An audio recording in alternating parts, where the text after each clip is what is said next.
Israel বিরোধী বিক্ষোভ করায় 5 বাংলাদেশি সহ 4 শতাধিক বিদেশি শিক্ষার্থীর ভিসা বাতিল করল যুক্তরাষ্ট্র।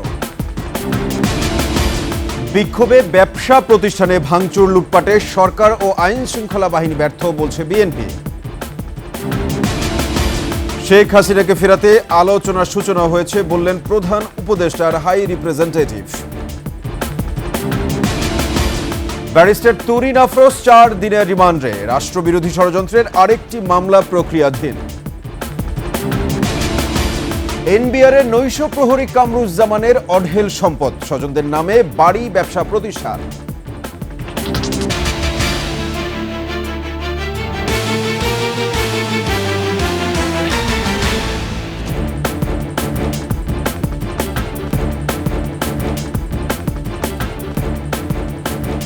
শুনছিলেন সংবাদ শিরোনাম, আমন্ত্রণ সন্ধ্যার 21 সংবাদের সাথে আছে আমি সাব্বির আহমেদ। দর্শক, 21 টেলিভিশনের সংবাদ একই সাথে সরাসরি দেখতে পাবেন আমাদের ফেসবুক পেজ www.facebook.com/2124 অনলাইনে। এছাড়া সাবস্ক্রাইব করতে পারেন www.youtube.com/@21etv চ্যানেলে। এছাড়া সংবাদে আরও থাকছে: মাছের পেটে মাইক্রোপ্লাস্টিক, প্রজনন ক্ষমতা হারানো সহ জটিল রোগের ঝুঁকিতে মানুষ।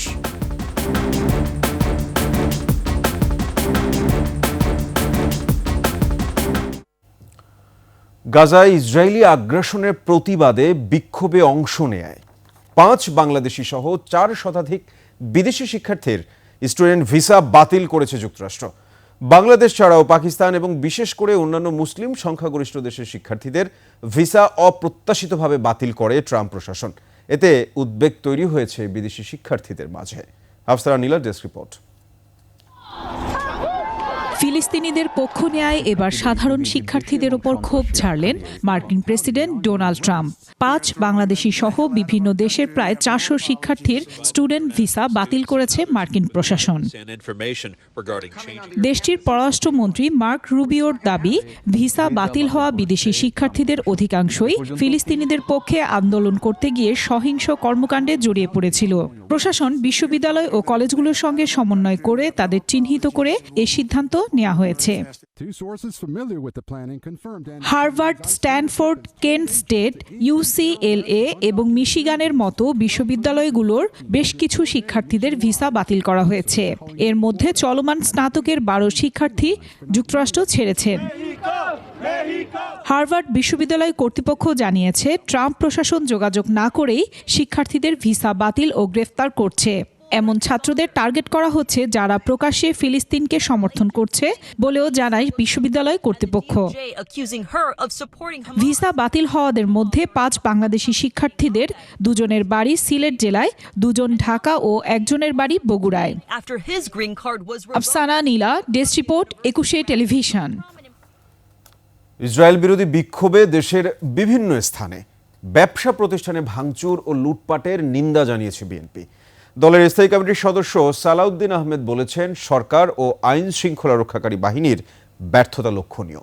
তিনি বলেন, সরকার সতর্ক থাকলে দেশের বদনাম হতো না। দুপুরে ঢাকা বিশ্ববিদ্যালয়ের রাজু ভাস্কর্যের সামনে ফিলিস্তিনি গণহত্যার প্রতিবাদে বাংলাদেশ জাতীয়তাবাদী ছাত্রদলের বিক্ষোভ সমাবেশে এসব কথা বলেন তিনি। আদিত্য বামনের রিপোর্ট। ফিলিস্তিনের গাজায় বর্বরোচিত ইসরায়েলি হামলার প্রতিবাদে দেশব্যাপী শিক্ষা প্রতিষ্ঠানগুলোতে বিক্ষোভের ডাক দেয় জাতীয়তাবাদী ছাত্রদল। তারই কেন্দ্রীয় আয়োজন ঢাকা বিশ্ববিদ্যালয়ের টিএসসিতে। ছাত্রদের কণ্ঠে ইসরায়েল বিরোধী স্লোগান। তারা বলছেন, অবিলম্বে ফিলিস্তিনে হামলা বন্ধ করতে হবে। সভ্য বিশ্বের যে বিবেকের কাছে একটা কঠিন প্রশ্নবোধক চিহ্ন অলরেডি পড়ে গেছে। ইসরায়েল যেই অবমাননা আমাদের ফিলিস্তিনের সাথে করছে সেটা যেন আর না করতে পারে। তারা একা নয়, আমরাও তাদের পাশে আছি। ছাত্র নেতারা বলছেন, ইসরায়েল বিরোধী আন্দোলনের নামে যারা মব সৃষ্টি করছে তাদের বিরুদ্ধে ব্যবস্থা নিতে হবে। আমি বর্তমান নির্দলীয় সরকারের অনুরোধ জানাচ্ছি, আপনারা ব্যবস্থা নিন। অতীতে একটি ঘটনার ব্যবস্থা নিতে পারেননি, এভাবে একটি রাষ্ট্র চলতে পারে না। আপনাদের এত বড় ব্যর্থতা কোনোভাবে মেনে নেওয়া যায় না। বিক্ষোভ সমাবেশে যোগ দেন বিএনপির স্থায়ী কমিটির সদস্য সালাউদ্দিন আহমেদ। বলেন, আইন শৃঙ্খলা বাহিনী সতর্ক থাকলে দোকানপাটে হামলা হতো না। ইসরায়েলের সমস্ত পণ্য আমরা বর্জন করব, তার মানে এই না যে আমরা কোনো ব্যবসায়িক প্রতিষ্ঠানে হামলা করব। তাদের উচিত ছিল আগের থেকে এখানে সতর্কতা অবলম্বন করা। বিগত সরকার ইসরায়েলকে স্বীকৃতি দিয়েছিল বলেও মন্তব্য করেন তিনি। আওয়ামী লীগ পরোক্ষভাবে ইসরায়েলকে স্বীকৃতি দিয়েছিল। কিভাবে? তারা বাংলাদেশের পাসপোর্টে ইসরায়েল ব্যতীত সকল রাষ্ট্রে গমনের যে নির্দেশনা ছিল সেখান থেকে ইসরায়েল শব্দটি রিমুভ করে দিয়েছিলেন। ইসরায়েলি আগ্রাসন রোধে মুসলিম শক্তিগুলোকে একজোট হওয়ার আহ্বানও জানানো হয় সমাবেশে।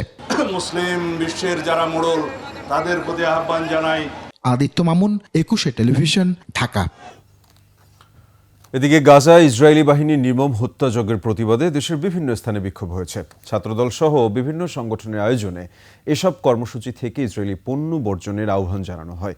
প্রতিনিধিদের তথ্যছবিতে ডেস্ক রিপোর্ট। ইসরায়েলি আগ্রাসন ও গণহত্যার প্রতিবাদে ময়মনসিংহ আনন্দমোহন সরকারি কলেজের সামনে অবস্থান কর্মসূচি পালন করে ছাত্রদল। পরে বিক্ষোভ মিছিল থেকে ইসরায়েলি পণ্য বয়কটের ঘোষণা দেন তারা। দুপুরে রংপুর মহানগর ও জেলা ছাত্রদলের উদ্যোগে বিক্ষোভ মিছিল ও সমাবেশ হয়। বক্তারা গাজায় হত্যা বন্ধ এবং ইসরায়েলি পণ্য বর্জন করার আহ্বান জানান। বিক্ষোভ সমাবেশ ও মিছিল থেকে গাজা ও রাফায় নির্বিচারে হামলার প্রতিবাদ এবং ফিলিস্তিনকে স্বাধীন রাষ্ট্র ঘোষণার দাবি জানায় কুমিল্লা দক্ষিণ জেলা ও মহানগর ছাত্রদল। ফিলিস্তিনি জনগণের প্রতি সংহতি জানিয়ে পাবনায় বিক্ষোভ মিছিল ও প্রতিবাদ সমাবেশ করেছে জেলা ছাত্রদল ও বিএনপির সহযোগী সংগঠন। গাজায় ইতিহাসের নৃশংসতম গণহত্যার প্রতিবাদে কুষ্টিয়ায় বিক্ষোভ মিছিল ও সমাবেশ করেছে ছাত্রদল। বক্তারা মুসলিম দেশগুলোকে গাজার পক্ষে দাঁড়ানোর আহ্বান জানান। রাজবাড়ী জেলা বিএনপির কার্যালয়ের সামনে থেকে বিক্ষোভ মিছিল বের করে ছাত্রদল। পরে রাজবাড়ী প্রেস ক্লাবের সামনে এসে সমাবেশে মিলিত হয়। গাজায় গণহত্যার প্রতিবাদে বাগেরহাট সরকারি পিসি কলেজ থেকে বিক্ষোভ মিছিল বের করে ছাত্রদলের নেতাকর্মীরা। ফিলিস্তিনি জনগণের সাথে সংহতি প্রকাশ করে নাটোরে মুখে কালো কাপড় বেঁধে অবস্থান ও বিক্ষোভ মিছিল করেছে ছাত্রদল। গাজায় ইসরায়েলি বাহিনীর বর্বরতা ও গণহত্যা বন্ধের দাবিতে লালমনিরহাটেও বিক্ষোভ মিছিল করেছে জেলা ছাত্রদল। ফিলিস্তিনের প্রতি সংহতি জানিয়ে গাজীপুরে জাতীয় বিশ্ববিদ্যালয়ে কালো ব্যাজ ধারণ এবং শান্তিপূর্ণ মৌন অবস্থান কর্মসূচি পালন করা হয়েছে। ইসরায়েলি বাহিনীর যুদ্ধবিরতি চুক্তি লঙ্ঘন করে লাগাতার বিমান হামলা ও নৃশংস গণহত্যার প্রতিবাদে সিরাজগঞ্জে বিক্ষোভ মিছিল করেছে Jamaat-e Islami. Samar Islam, desk report, 21 television. Narendra Modi ও ডক্টর ইউনূসের বৈঠকের মাধ্যমে শেখ হাসিনাকে ফিরিয়ে আনার বিষয়ে আলোচনার সূচনা হয়েছে বলে জানিয়েছেন প্রধান উপদেষ্টার হাই রিপ্রেজেন্টেটিভ খলিলুর রহমান ও পররাষ্ট্র উপদেষ্টা তৌহিদ হোসেন। মঙ্গলবার আলাদা সংবাদ সম্মেলনে এ কথা জানান তারা। তিস্তার বিষয়ে ভারতের সাথে চুক্তি হয়ে গেলে অন্য কারো সাথে চুক্তির প্রয়োজন পড়বে না বলেও জানান তারা। আরও জানাচ্ছেন মেহেদী হাসান। বিমস্টেক সম্মেলনে প্রধান উপদেষ্টার সফর নিয়ে রাজধানীর ফরেন সার্ভিস একাডেমিতে তার হাই রিপ্রেজেন্টেটিভ খলিলুর রহমানের এই সংবাদ সম্মেলন। একই সময় প্রায় একই বিষয়ে পররাষ্ট্র মন্ত্রণালয় সংবাদ সম্মেলন করেন পররাষ্ট্র উপদেষ্টা।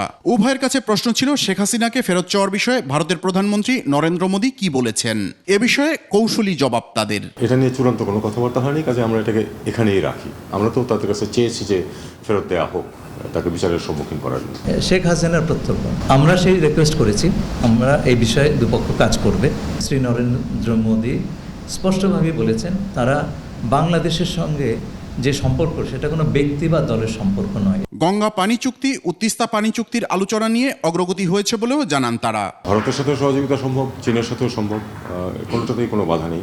আমরা দেখব যে কোন দিকে, কোন প্রজেক্টে কোন দিক থেকে সহায়তা নিলে আমাদের জন্য সুবিধা হবে এবং সেই অনুযায়ী ওয়াটার রিসোর্স মিনিস্ট্রি তাদের কার্যকলাপ করবে। ভারতকে বলছি চুক্তিটা করেন, চুক্তি করলে তো অন্য কিছু করার দরকার নেই। আর একই সঙ্গে আমার তো অন্য অপশনগুলো হাতে রাখতে হবে। এদিকে আরাকানে যুদ্ধবিরতি কার্যকর করা সম্ভব হলে রোহিঙ্গা প্রত্যাবাসনে কার্যকর আলোচনা শুরু হবে বলে জানান খলিলুর রহমান।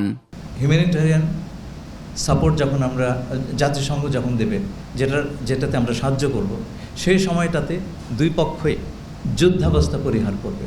তার থেকে একটা স্থিতির সূচনা হবে বলে আমরা আশা করছি। সেই মুহূর্তটার জন্য আমাদের অপেক্ষা করতে হবে, খুব বেশি দেরি নেই সেটা। এবং সেই সময় থেকে আমরা প্রত্যাবাসনের ব্যাপারে একটা বাস্তব আলোচনা করতে পারবো। ইসরায়েল বিরোধী বিক্ষোভের নামে সোমবারের নৈরাজ্য ও লুটপাটের সমালোচনাও করেন প্রধান উপদেষ্টার এই হাই রিপ্রেজেন্টেটিভ। রাস্তায় নামা, লুটপাট করা, এগুলো বন্ধ করতে হবে। মেহেদী হাসান, একুশে টেলিভিশন, ঢাকা। যুক্তরাষ্ট্রের বাড়তি শুল্ক আরোপের ঘটনাকে ইতিবাচক হিসেবে দেখছে বাংলাদেশ। এতে উভয় পক্ষ লাভবান হবে, এমন মন্তব্য অর্থ উপদেষ্টা ডক্টর সালেউদ্দিন আহমেদের। আর বাণিজ্য উপদেষ্টার মতে যুক্তরাষ্ট্রকে নতুন করে 100 পণ্যের শুল্কমুক্ত সুবিধা দেয়ায় লাভবান হবে বাংলাদেশ। রিপোর্টে আরও জানাচ্ছেন আকবর হোসেন সুমন। সচিবালয় সরকারি ক্রয় সংক্রান্ত উপদেষ্টা কমিটির সভা শেষে সাংবাদিকদের সঙ্গে কথা বলেন অর্থ ও বাণিজ্য উপদেষ্টা। যুক্তরাষ্ট্রের সিদ্ধান্তে সাড়া দিয়ে উভয় পক্ষের জন্যই উইন উইন সিচুয়েশন বলে মনে করেন অর্থ উপদেষ্টা। মোট কথা আমরা রেসপন্ড করেছি পজিটিভলি, আমরা এক্সপেক্ট করি আমরা কোপারেট করব, তারাও কোপারেট করবে। সো এটা একটা উইন উইন সিচুয়েশন। একদিকে ওনারা একটা করে ফেললো, আমরা জাস্ট ভজন করে তা না, আমাদের সেটা আমরা তুলে ধরেছি। আই হোপ এই জিনিসটা রিজলভ হবে। আর বাণিজ্য উপদেষ্টা জানান যুক্তরাষ্ট্রের সঙ্গে বাণিজ্য ঘাটতি কমিয়ে আনতে কাজ চলছে। মৌলিক বিষয় হচ্ছে বাণিজ্য ঘাটতি অপসারণ, কমানো। সো আমরা ওইটার উপরে কাজ করছি, আমরা বিভিন্ন রকম বিশ্লেষণ করছি যে কি পণ্য দিয়ে আমরা আমাদের বাণিজ্য ঘাটতিকে কমিয়ে আনতে পারি। আমরা আশা করছি বলেই তো আমরা এই পরিশ্রমগুলো করছি। আমরা এগুলো নির্ণয় করার চেষ্টা করছি কীভাবে আমাদের ট্রেড গ্যাপটাকে কমিয়ে আনা যায়। বাণিজ্য বাড়াতে নানা বিষয় উল্লেখ করে পাঠানো চিঠির উত্তর এখনো মেলেনি বলে জানান উপদেষ্টারা। ওখান থেকে কোনো রিপ্লাই এখন পর্যন্ত আসেনি? না, এখনো কোনো। আকবর হোসেন সুমন, একুশে টেলিভিশন, ঢাকা। ট্রাম্প প্রশাসনের অন্যায্য শুল্ক আরোপের কারণে রপ্তানি বাণিজ্যে বাংলাদেশকে যুক্তরাষ্ট্রের বিকল্প বাজার খুঁজতে হবে। এশিয়ার দেশ, বিশেষ করে উদীয়মান পূর্ব এশিয়ার দেশগুলো বাংলাদেশের পণ্যের ভালো বিকল্প তুলে নিয়ে আসতে পারে, হতে পারে ভালো বাজার। মার্কিন শুল্ক সংক্রান্ত এক আলোচনা সভায় এমন মূল্যায়ন তুলে ধরেন অর্থনীতিবিদ এবং বেসরকারি গবেষণা সংস্থা সিপিডির চেয়ারম্যান অধ্যাপক ডক্টর রেহমান সোবাহান। বিস্তারিত নাহিদ সিরাজের নিয়মিত প্রতিবেদনে।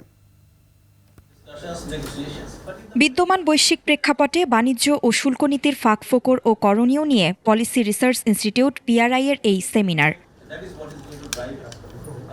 প্যানেল আলোচনায় অংশ নেন গবেষণা সংস্থা সানেমের নির্বাহী পরিচালক অধ্যাপক ডক্টর সেলিম রায়হান ও গবেষণা সংস্থা রিসার্চ অ্যান্ড পলিসি ইন্টিগ্রেশনের চেয়ারম্যান ডক্টর আব্দুর রাজ্জাক।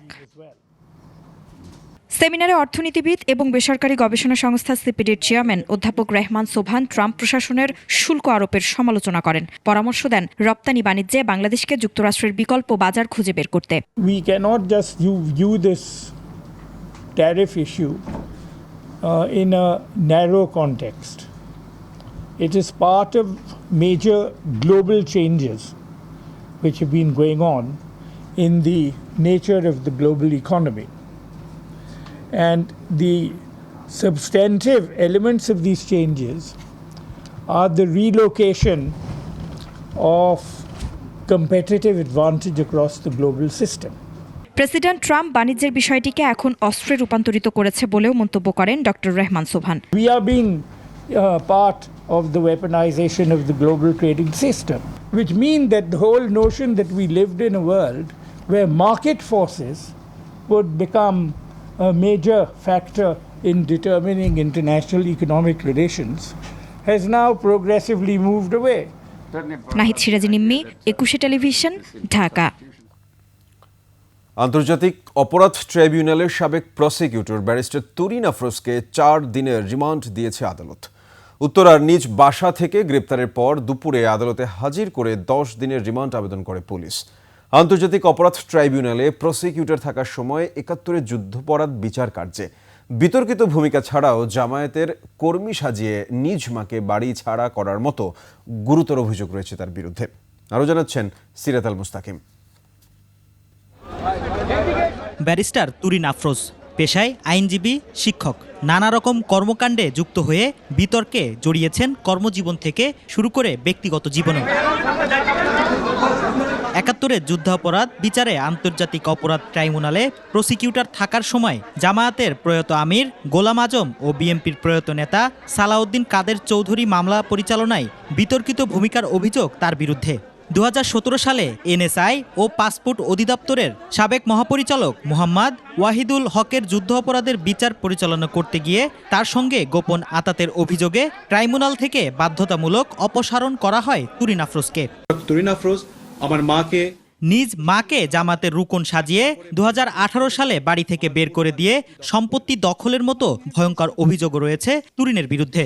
আজ 2 বছর 3 মাস। সোমবার রাতে রাজধানীর উত্তরা পশ্চিম থানার বৈষম্য বিরোধী ছাত্র আন্দোলনের সময়কার হত্যা চেষ্টা মামলায় তাকে গ্রেফতারের পর মঙ্গলবার দুপুরে ম্যাজিস্ট্রেট আদালতে হাজির করা হয়। পরে 10 দিনের রিমান্ড আবেদন করে পুলিশ। আদালতে আসামির মনোনীত আইনজীবী ছিলেন না, নিজেই নিজেকে ডিফেন্ড করেন, বলেন ঘটনার আগে পরে তিনি অসুস্থ ছিলেন। অন্যদিকে আদালতের রাষ্ট্রপক্ষের উপস্থাপন জুলাই আন্দোলনে হামলার পরিকল্পনাকারীদের মধ্যে তুরিন আফরোজও ছিলেন। বিজ্ঞ আদালত তার বিরুদ্ধে 4 দিনের রিমান্ড মঞ্জুর করেন। এছাড়াও তার বিরুদ্ধে বৈষম্যবিরোধী ছাত্র আন্দোলনে সহযোগিতা করার জন্য তার বিরুদ্ধে নীলফামারী জলঢাকা থানাও আরেকটি হত্যা চেষ্টা এবং গুরুতর জখমের একটি মামলা করা হয়। সেই মামলারও ভিকটিম ছিল একজন আন্দোলনকারী। গ্রেপ্তারের সময় তুরিনের বাসা থেকে 5 আগস্ট পরবর্তী সরকার বিরোধী নানা নথি পাওয়া যায়। তার বিরুদ্ধে রাষ্ট্রবিরোধী ষড়যন্ত্রের আরেকটি মামলা প্রক্রিয়াধীন আছে বলে জানিয়েছে পুলিশ। সিরাত আল মুস্তাকিম, 21 টেলিভিশন, ঢাকা। পদবী এনবিআরের নৈশ প্রহরী, স্বজন ও এলাকাবাসী চেনে আয়কর উপকমিশনার হিসেবে। নিজে ছাড়াও স্ত্রী, সন্তান, ভাইয়ের নামে আছে কয়েকটি বাড়ি ও ব্যবসা প্রতিষ্ঠান। নৈশ প্রহরী কামরুজ্জামানের এসব সম্পদ খুঁজেছেন আসিফ সুমিত, সহায়তা করেছেন কালকিনি প্রতিনিধি রাকিবুজ্জামান, ক্যামেরায় ছিলেন তফসির হাসান। আপনার রিয়েল এস্টেটটা ছিল, পরে সেলে বনশ্রীর পুরাটাই আপনার নামে। হ্যাঁ, মনির ভাইয়ের নামে কিনেছিলেন, তারপরে নিজের ও স্ত্রীর নামে ঢাকায় আছে আলিশান বাড়ি। বিষয়টি স্বীকার করা এই ব্যক্তির নাম কামরুজ্জামান। নৈশ প্রহরী হিসেবে বর্তমানে রাজধানীর কর অঞ্চল 14তে কর্মরত। পেশাগত জীবন শুরু করেছিলেন সরকারি চাকরির সর্বনিম্ন স্তর 20তম গ্রেডে। নিরাপত্তা প্রহরী হিসেবে কর্মরত আছে আমার সার্কেলে। সর্বসাকুল্যে 35 কি 36 হাজার টাকার মতো স্যালারি পাই আর কি। হেলেনুর কামরুজ্জামানের স্ত্রী 2016 সালে স্ত্রীর অংশীদারি মালিকানায় এই নৈশ প্রহরী গড়ে তোলেন সাউদিয়া ইঞ্জিনিয়ারিং কনস্ট্রাকশন নামে আবাসন কোম্পানি। জয়েন্ট স্টকের তথ্য বলছে 2024 সালের আগস্টে এই মালিকানার অংশ দেয়া হয় কামরুজ্জামানের ছেলে রাফিদুজ্জামানের নামে। হেলেনুর তার ছেলেরই ট্রান্সফার করেছেন এই শেয়ার, আর হেলেনুরের হাজব্যান্ড কামরুজ্জামান মিটিংয়ে আসেন, তারাই মূলত কোম্পানিটা আমার সাথে থেকে পরিচালনা করে। কামরুজ্জামানের এই রিয়েল এস্টেট কোম্পানির 2টি বহুতল ভবনের কাজ চলমান। হাতির ঝিলের পাশে পশ্চিম রামপুরায় চলছে ভবন দুটির নির্মাণ কাজ। স্ত্রী হেলেনুরের নামে যৌথ বিনিয়োগে জায়গা কিনেছেন রাজধানীর আফতাবনগরে। জহুরুল হক সিটির 2 নম্বর সেক্টরের এফ ব্লকের 4 নম্বর সড়কে তুলেছেন ভবন, বাড়ি নম্বর 30। তবে এই বাড়িতে থাকেন না নৈশ প্রহরী কামরুজ্জামান। 2 তলা, 4 তলা, 6 তলা, 8 তলার অর্ধেক। কামরুজ্জামান সাহেবের ভাড়া মাঝে মাঝে ওনার কাছে যে আমিও দিই। সপরিবারে কামরুজ্জামান থাকেন দক্ষিণ বনশ্রীর এল ব্লকের 14 নম্বর সড়কের 7 নম্বর বাড়িতে। এলাকায় পরিচিত কামাল সাহেব হিসেবে। নাম কামরুজ্জামান, কামাল স্যার ভাই।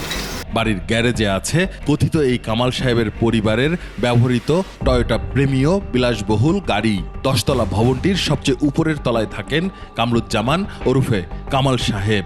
আর এই জায়গা কেনা হয়েছিল বড় ভাই মনিরুজ্জামানের নামে, যদিও নিজের কেনা জায়গা চেনেন না কামরুজ্জামানের ভাই। পরে অবশ্য এই জায়গাটি হেবা করে নিজের নামে নিয়েছেন কামরুজ্জামান। ঢাকাতে ওই একটা না 2টা বাড়ি। কোন জায়গায়? 3টা বাড়ি আছে, একটা ভাড়া দিছিল, আর এখন বর্তমানে একটা বিক্রি করে লইছে, আর একটা আছে। তবে হতাশ করেননি বড় ভাই মনিরুজ্জামানকে। মাদারীপুরের কালকিনিতে সাহেবরামপুর বাজারের একমাত্র 7 তলা ভবনটি তাকে দিয়েছেন কামরুজ্জামান। গ্রামে আছে তার ডুপ্লেক্স বাড়িও। সাহেবরামপুরের 7 তলা ভবন নাই, এটাই 7 তলা ভবন। যে মালিক আর আমি দেখি না, কিন্তু শুনছি যে অনেক বিশাল বড় লোক। মালিক তো চিনি না, মালিক হলো আপাতত হলো আর ভাই। ওদের নাম একজন ডিপুটি কমিশনার মনে হয়। স্ত্রী হেলেনুর এবং বড় ভাই মনিরুজ্জামানের আয়ের উৎস না থাকলেও এত অবৈধ সম্পদের বৈধতা নিতে কামরুজ্জামান স্ত্রীর নামে করিয়েছেন টিন সার্টিফিকেট, কৌশলে কাগজপত্র করিয়েছেন ভাইয়ের নামেও। ওর যে পোস্ট এখানে এরকম আর্থিক লেনদেনের ওর কোনো ইয়ে নেই, কিন্তু ওরা পার্সোনালি কাজ করে। চাকরিতে তো স্যালারি ছাড়া আর ওনার এই টাকায় কি আসলে ঢাকাতে এত কিছু করা সম্ভব? আমার কাছে তো মনে হয় এই টাকায় সম্ভব না। এগুলো এখন তো এটা তো আপনারা করছেন, এখন আর এই বিষয়ে আলাপ না করলে ভালো না। কয়েক মাস আগে এনবিআরের সদস্য মতিউরের ছাগল কাণ্ড তোলপাড় তোলে সারা দেশে। বড় কর্মকর্তার মতো সম্পদের মহাসাগর না হলেও নৈশপ্রহরী কামরুজ্জামান সম্পদের নদী বইয়ে দিয়েছেন। আসিফ সুমিত, 21 টেলিভিশন, ঢাকা। নিচ্ছি সংবাদ বিরতি। যখন ফিরছি তখন অন্যান্য সংবাদের সঙ্গে আরও যা থাকছে। বাড়ি ভাড়া না হওয়ায় 10,000-এর বেশি হজ যাত্রীকে নিয়ে বিপাকে ধর্ম মন্ত্রণালয়। মন্ত্রণাবরণ সুন্দর 21 সংবাদে। বাড়ি ভাড়া করা সম্ভব হয়নি বলে 10,487 হজ যাত্রীকে নিয়ে বিপাকে ধর্ম মন্ত্রণালয়। হজ ব্যবস্থাপনায় গাফিলতি পেলে অভিযুক্ত এজেন্সির লাইসেন্স বাতিল ও ফৌজদারি মামলার হুঁশিয়ারি দিয়েছেন ধর্ম উপদেষ্টা আফাম খালিদ হোসেন। এদিকে 29 এপ্রিল থেকে শুরু হচ্ছে হজ ফ্লাইট। বিস্তারিত আকবর হোসেন সুমনের রিপোর্টে।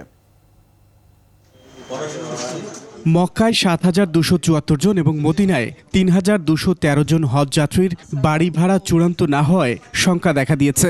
এজেন্সিগুলোকে অব্যাহতভাবে অনলাইন প্ল্যাটফর্মে বাড়ি ভাড়া পরিশোধের প্রয়োজনীয় কাগজপত্র জমারও তাগিদ দিয়েছে ধর্ম মন্ত্রণালয়। আপনারা নিশ্চয় লক্ষ্য করেছেন, সৌদি কর্তৃপক্ষের নুসুক মাসার নামে অনলাইন প্ল্যাটফর্ম ব্যবহারের তাগিদ দেন ধর্ম উপদেষ্টা। সৌদি সরকারের ঘোষিত রোড ম্যাপ অনুসারে আগামী 18 এপ্রিলের মধ্যে সকল হজ যাত্রীর ভিসা সম্পন্ন করার বাধ্যবাধকতা রয়েছে। উল্লিখিত সময়ের মধ্যে সকল হজ যাত্রীর ভিসা সম্পন্ন করার জন্য আমরা হজ এজেন্সি সমূহকে চিঠি দিয়েছি। এজেন্সিগুলোর গাফিলতির কারণে হজ যাত্রীরা ক্ষতিগ্রস্ত হলে আইনানুগ ব্যবস্থা নেওয়ার হুঁশিয়ারি দেন উপদেষ্টা।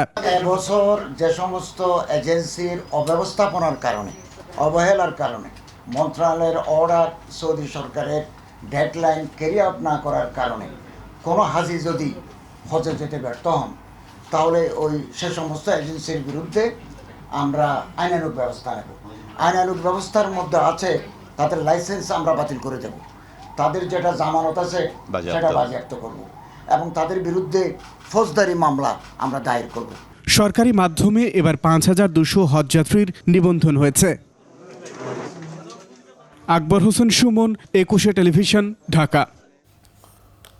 অবৈধ সম্পদ অর্জনের অভিযোগে আওয়ামী লীগের সংসদ সদস্য মজিদ মাহমুদ হুমায়ুন ও তার স্ত্রীর বিরুদ্ধে মামলা করেছে দুর্নীতি দমন কমিশন।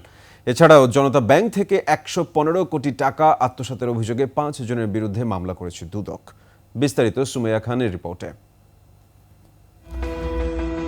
নরসিংদী 4 আসনের সাবেক সংসদ সদস্য ও সাবেক শিল্পমন্ত্রী নুরুল মজিদ মাহমুদ হুমায়ুন ও তার স্ত্রী নাদিরা মাহমুদের বিরুদ্ধে 13টি ব্যাংক হিসেবে 9 কোটি টাকার অবৈধ সম্পদ অর্জন ও 102 কোটি টাকার অস্বাভাবিক লেনদেনের প্রমাণ পেয়েছে দুদক।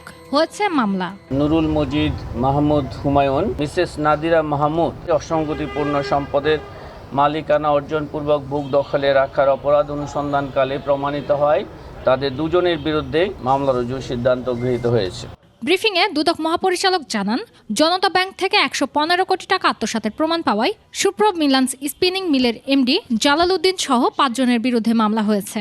আত্মসাতের অভিযোগ অনুসন্ধানকালে প্রমাণিত হয় আলহাজ মোহাম্মদ জালাল উদ্দিন, জনাব মোহাম্মদ আবদুল্লাহ সিদ্দিক, পরিচালক মেসার সুপ্রভ মিলান্স স্পিনিং লিমিটেড সহ জনতা ব্যাংকের সংশ্লিষ্ট ব্যাংক কর্মকর্তাদের বিরুদ্ধে মামলা রুজুর সিদ্ধান্ত গৃহীত হয়েছে। এছাড়াও বিজিএমই এর সাবেক সভাপতি কুতুবুদ্দিন ও তার স্ত্রী সন্তানের তথ্য চেয়ে 63 ব্যাংকে চিঠি দিয়েছে দুদক। সুমাইয়া খান, 21 টেলিভিশন, ঢাকা।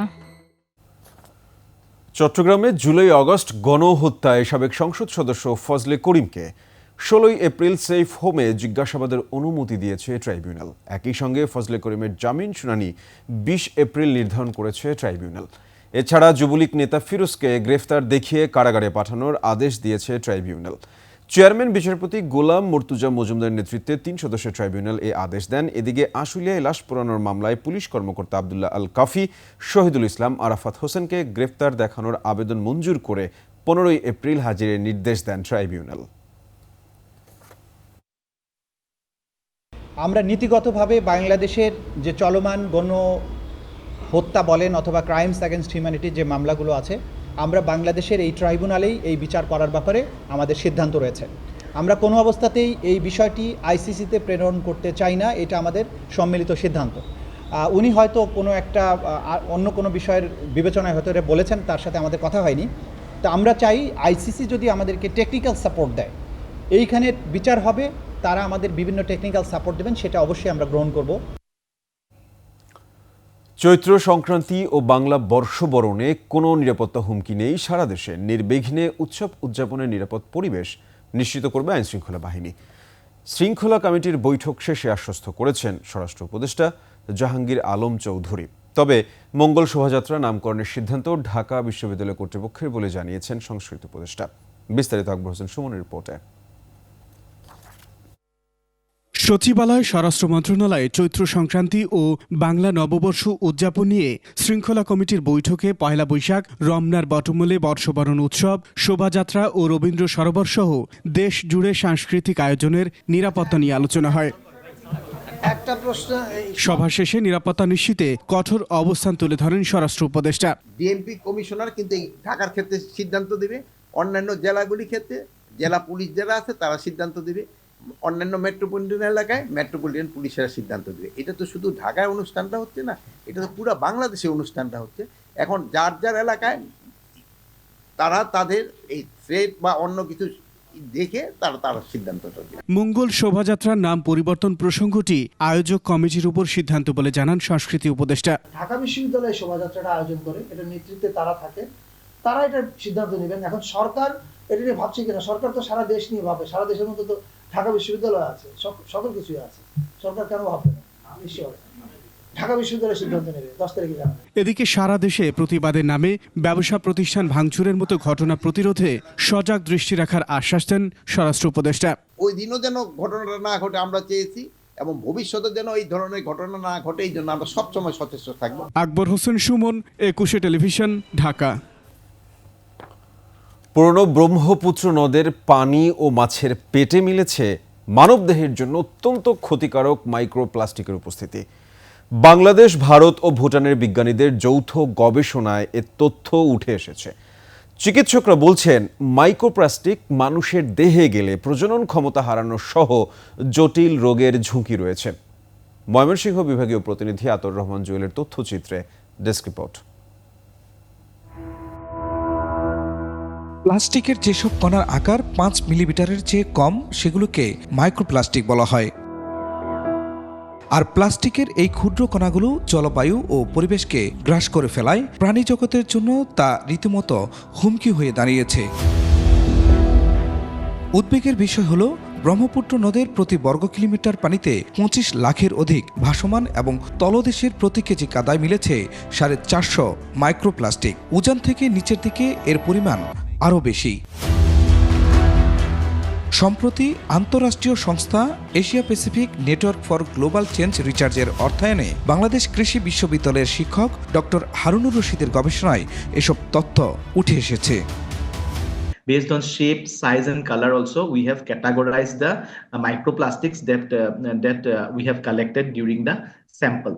আমাদের নদী সহ আমাদের সমুদ্রের যে পরিবেশ, প্রতিবেশ এবং জীবকুল আছে, তাদের লাইফ হিস্ট্রিতে ইম্প্যাক্ট করছে। শুধু না, যেটা একটু আগে বলেছিলাম, আমাদের খাদ্যে এই দূষিত পদার্থ আবার ফিরে আসছে। নদী সমুদ্রে থাকা মাছ সহ বিভিন্ন জীবের সাথে মানুষের শরীরে প্রবেশ করছে মাইক্রোপ্লাস্টিক। ঝুঁকি বাড়ছে নানা জটিল রোগে আক্রান্ত হওয়ার। মাইক্রোপ্লাস্টিকগুলি আমাদের শ্বাসনালীর জন্য, বিশেষ করে bronchial asthma, COPD, lung cancer এরকম মারাত্মক স্বাস্থ্য ঝুঁকিতে মানুষ পড়তে পারে। গবেষণা প্রকল্পে ভুটানের 3টি পাহাড়ি নদী এবং ভারতের ব্রহ্মপুত্র নদের 5টি ও বাংলাদেশের ব্রহ্মপুত্র, যমুনা নদের 5টি এলাকা থেকে নমুনা সংগ্রহ করা হয়। Khurshid Alam, desk report, 21 television. নিচ্ছি সংবাদ বিরতি। যখন ফিরছি তখন অন্যান্য সংবাদের সঙ্গে আরও যা থাকছে। জিম্বাবুয়ের বিপক্ষে প্রথম টেস্টে বাংলাদেশের দল ঘোষণা, চোটে ছিটকে গেলেন তাসকিন। আমন্ত্রণ আবারও সন্ধ্যার 21 সংবাদে। কক্সবাজারের টেকনাফের নাফ নদীর মোহনা থেকে দুটি মাছ ধরা ট্রলার সহ 11 জেলেকে অপহরণ করা হয়েছে। স্থানীয় বাসিন্দা ও ট্রলার মালিক সমিতির অভিযোগ, অপহরণের সঙ্গে মিয়ানমারের সশস্ত্র বিদ্রোহী গোষ্ঠী আরাকান আর্মির সদস্যরা জড়িত। স্থানীয়রা জানান, সেন্ট মার্টিনের কাছাকাছি এলাকায় বাংলাদেশ জল সীমায় মাছ শিকার করছিল জেলেরা। সে সময় মিয়ানমারের আরাকান আর্মি বাংলাদেশ জল সীমায় ঢুকে অস্ত্রের মুখে জিম্মি করে দুটি মাছ ধরা ট্রলার সহ 11 জেলেকে ধরে নিয়ে যায়। ঘাটে থাকা আরও দুটি নৌকা নিয়ে যাওয়ার কথা বলেছে স্থানীয়রা। এর সাথে শেষ করছি সন্ধ্যার 21 সংবাদ। যাবার আগে সংবাদ শিরোনামগুলো আরও একবার। ইসরায়েল বিরোধী বিক্ষোভ করায় 5 বাংলাদেশি সহ 4 শতাধিক বিদেশি শিক্ষার্থীর ভিসা বাতিল করল যুক্তরাষ্ট্র। বিক্ষোভে ব্যবসা প্রতিষ্ঠানে ভাঙচুর, লুটপাটের সরকার ও আইন শৃঙ্খলা বাহিনী ব্যর্থ, বলছে বিএনপি। শেখ হাসিনাকে ফেরাতে আলোচনার সূচনা হয়েছে বললেন প্রধান উপদেষ্টার high representative. Barrister Tureen Afroz 4 দিনের রিমান্ডে, রাষ্ট্রবিরোধী ষড়যন্ত্রের আরেকটি মামলা প্রক্রিয়াধীন। এনবিআরের নৈশ প্রহরী কামরুজ্জামানের অঢেল সম্পদ, স্বজনদের নামে বাড়ি, ব্যবসা প্রতিষ্ঠান।